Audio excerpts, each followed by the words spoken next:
Welcome to A Dose of Feeling.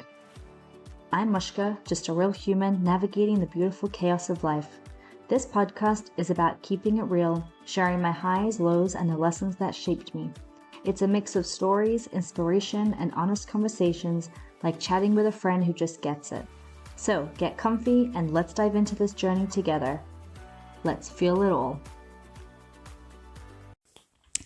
Hello, fellow feelers, and welcome back to another episode. If you haven't yet, be sure to check out my other episodes. And yeah, so glad that you're here listening. Also, if you haven't yet, I would love to hear your thoughts, your comments, either on the podcast platform, where you can find me on Instagram at itsmushka_. Today's episode, I wanted to talk about something deeply personal, femininity. And I know that this can kind of sound like a woo-woo topic to some people. And also that I know it means different things to people.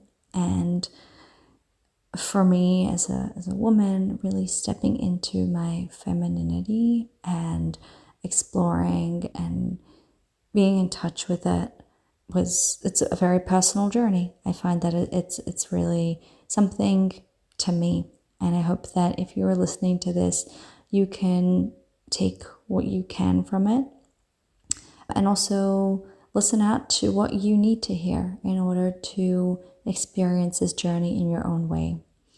And I'm going to share a little bit about what I used to believe, how my understanding has evolved, and the woman that I've become because of this journey. I know that there are different definitions per se, or there are different ways to look at the feminine and the masculine. And I'll just say that I always assumed feminine means female, girl, and masculine meant like male, boy. And so if you were a female, you were feminine. If you were masculine, if you were a male, you were masculine. And I didn't think of it. I didn't really put any thought to it. And I didn't think that I needed to put any thought to it until I'm trying to think what really started this experience. I would actually say that it was my husband. He was starting to work on weaving together like the masculine and feminine parts to his life. And it seemed a little bizarre to me. Like, why are you talking about the feminine? Like, of course, you're a man, you're masculine. And I was really starting to pay attention to the things that he was picking up and the terms he was using. And it was really a healing experience for him. And so it got me to start to look at it a little bit differently. And I realized one of the biggest things about my personality is that I was generally pretty driven, pretty determined, goal-oriented, and I had an aggressive side to me that which served me well, and I thank it and I honor it, but I grew up with like this hyper-independence, and that told me that I needed to push till the end, that I needed to get things done my way, whatever it took. And it from the outside, you couldn't tell, or it didn't seem like that, but inside there was always this like aggressive determination to get to the bottom of things. And when you're in a relationship, that can feel a little scary if your partner wants, your husband, I would say in my situation, wants to feel like he is the driven masculine leader in the relationship. And it caused a lot of issues for us because I needed things done now. And if no one was going to do them for me now, then I was going to do them. It also presented itself, and if you've listened to previous episodes, how my career goals kind of unfolded, that I really wanted success. I wanted to know that I could make it to the top, and I pushed everything aside in order to get that. And although I really loved those experiences and I don't regret it at all, it made me neglect some of the more important roles in my life by doing that. And so something that I realized once I started looking at this healthy masculine and feminine was the way that my unhealthy masculine was taking a seat, a front seat. You know, it's really important to have a balance of a healthy feminine and a healthy masculine energy, especially for women, because it helps us to get things done, to be assertive when we need to focus on the things we need done, make action happen, and really take it into our own hands and get things done. And as mothers, as wives, as homemakers, it's an important quality in order to keep up the functioning of your lives, of your homes. The thing that gets a little unclear is when it becomes extreme. And that was my experience. How it presented itself in my relationship was that I grew up seeing my father, pretty healthy masculine, and he would get things done around the house and he would fix things and build things the way that the man of the house really steps into that role. And I didn't know whether or not my husband could step into that role, but it didn't matter because I just like trailblazed ahead. And I was like, light bulb needs fixing. Bam, I'm gonna fix the light bulb. I'm gonna buy furniture. Yes, I'm gonna build all the furniture. We're going on vacation. I'm going to plan this. And if you're listening to this, I don't know if you can get a sense of this, but I'm feeling this as I'm saying that it really undermines the male leader and his roles. Try think of if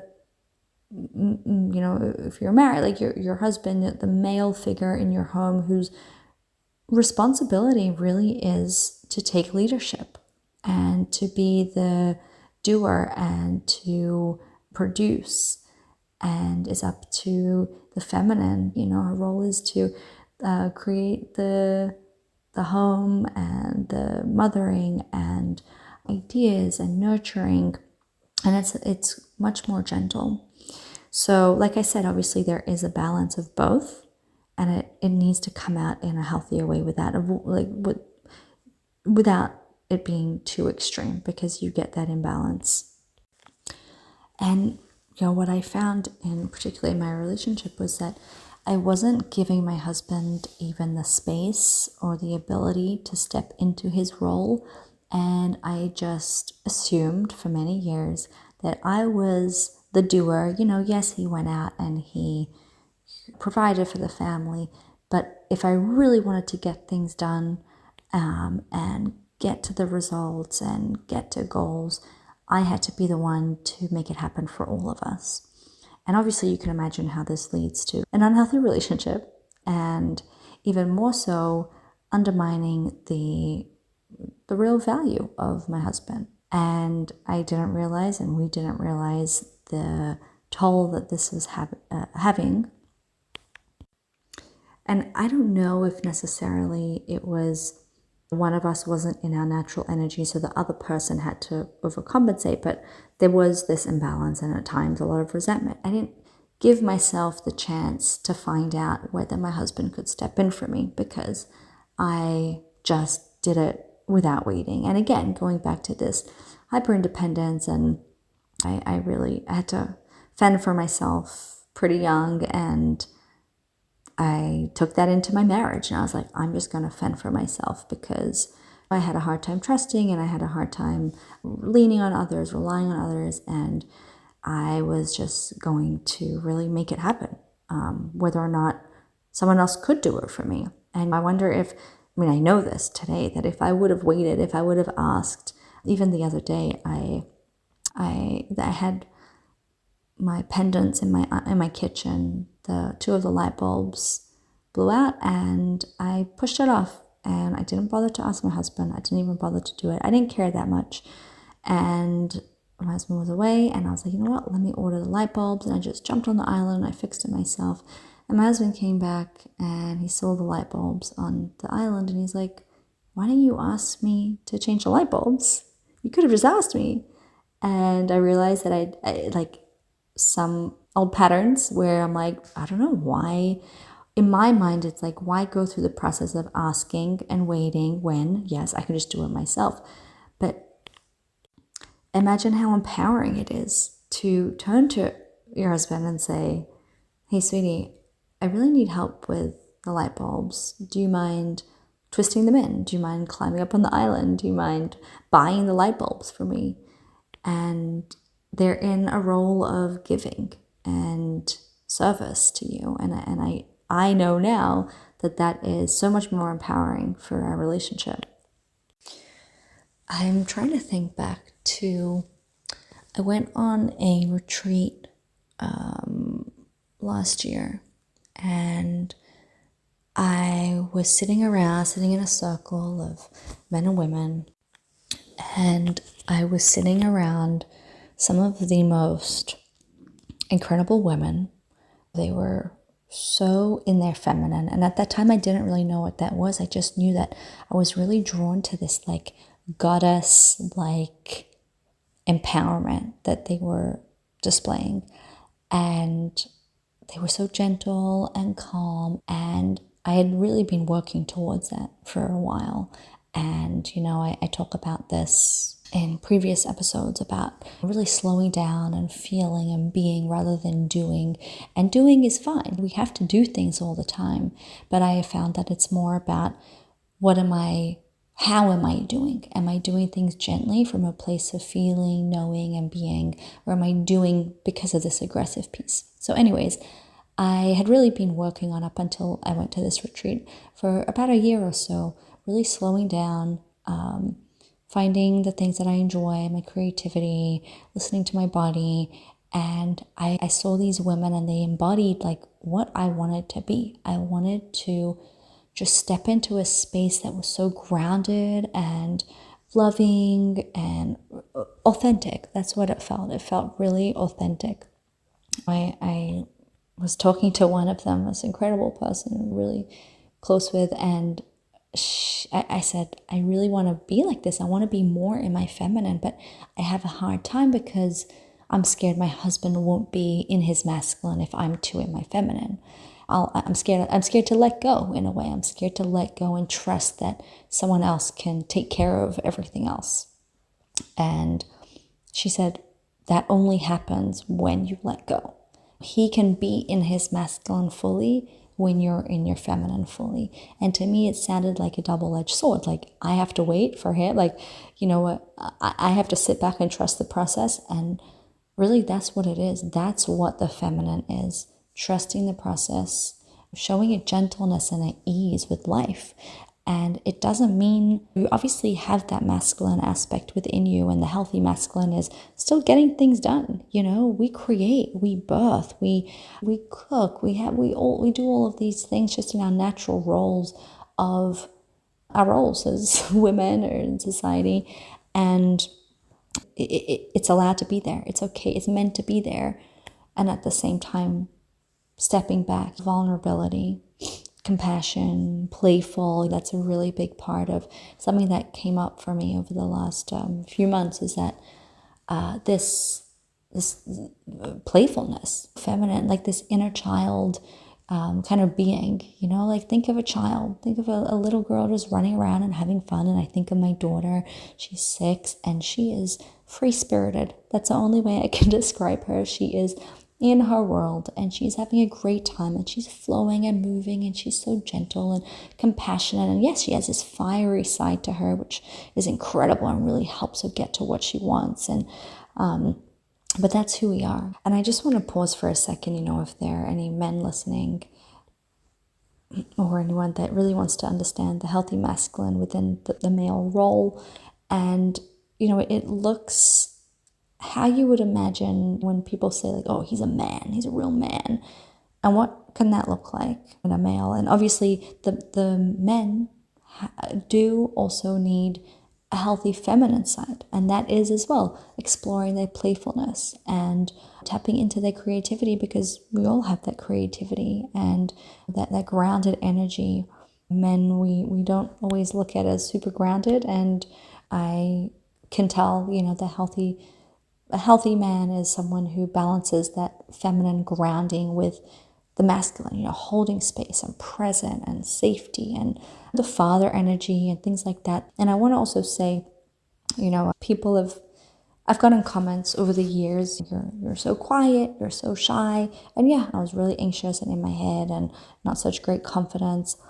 But even today, being quiet, being like this softness and gentleness doesn't mean it doesn't equal passivity. It doesn't equal being small. There is a strength in it. There's a wholeness to it, because you're quiet or you're soft-spoken, you can have confidence in that. And today I'm really proud and grateful to say that I do have confidence and I do have a much healthier self-esteem. And so I was in a meeting a few weeks ago, a really important meeting, and I was soft-spoken. I was very calm and assertive. At the same time, I was direct and I was strong in my message, and I got to the bottom of what I needed to. And I felt it in the moment. And I was so proud of myself that I could balance both in a moment that was really needed. No one's walking all over me anymore. I don't have to yell. I don't have to put other people down to get my point across. No, I can have both. I can be grounded and I can also hold that space and that stillness and get my message across in a healthier way. I want to say here is, who I've become, but also who you can become by embracing your femininity. How to be more in touch with yourself, your emotions, your needs, and watching how your confidence really increases when you balance like this softness and this strength. Today I know how to ask for help. I know how to wait for help. I know how to bring out my healthy qualities in order for my husband to bring out his. And our relationship has really thrived once we've discovered that his masculine and his feminine needs to be presented in this way and mine needs to be presented in this way. And I want to encourage anyone who's listening, men, women, that these things are not femininity, masculinity. It's not about fitting into a mold. Once you say, oh yeah, she's really feminine, she's really masculine. It's about embracing your full being, your authentic you. Once you step into that, all of these things naturally will come out. Something that really stood out for me when I was trying to learn as much as I could and really embody this femininity is that even in Judaism, the Shechinah, which is the divine feminine energy of God, of Hashem, is the way that we can feel aligned. So the more that I connect with my femininity, which is through the way that I slow down or be in tune with myself, the more I actually feel aligned with my soul and with God. It allows me to bring God into my life, into myself, and to connect in such a deeper way when I know that this is what I have. I have this feminine presence of God within me. Something that I've also been noticing, and this may be a little controversial, but I used to work really hard. I chased a career for a very long time.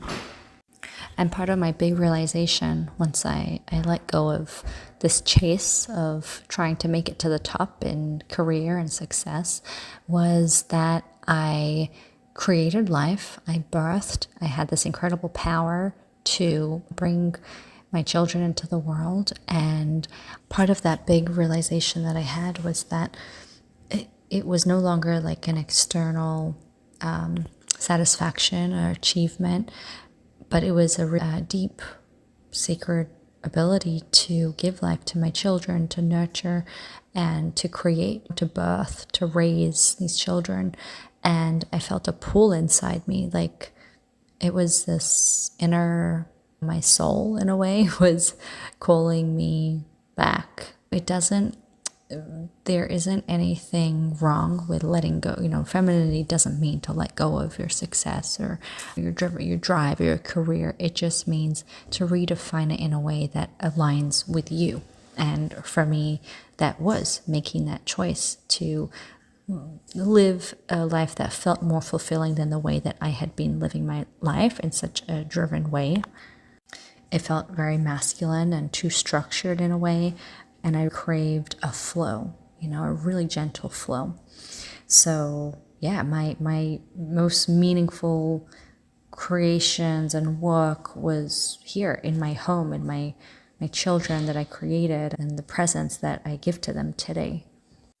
So stepping into my role now as a homemaker and really noticing my children and being so present and grounded for them in like a playful way. I love playing with them. I love connecting to them. I want to be around them. And it brings out so much more of that within me as well, to be around them.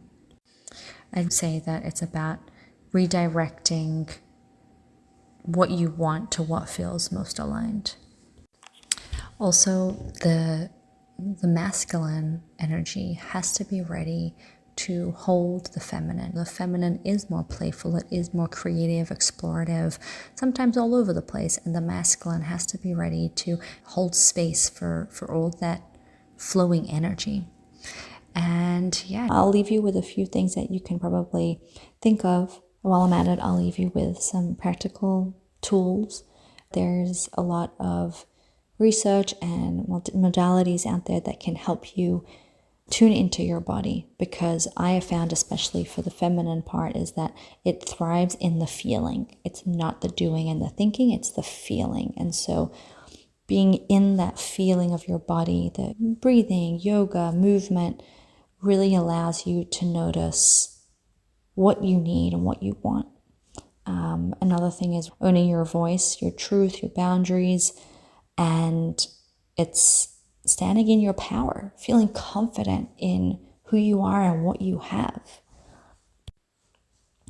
A big part of the feminine energy is being able to create the space for receiving.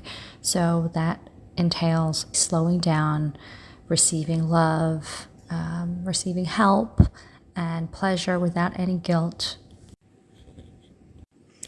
I want to leave you with knowing that whatever it is, listen to your heart, listen to your body, and what is your heart calling you towards? Where do you feel like you're out of alignment, or you're just forcing things instead of going with the flow?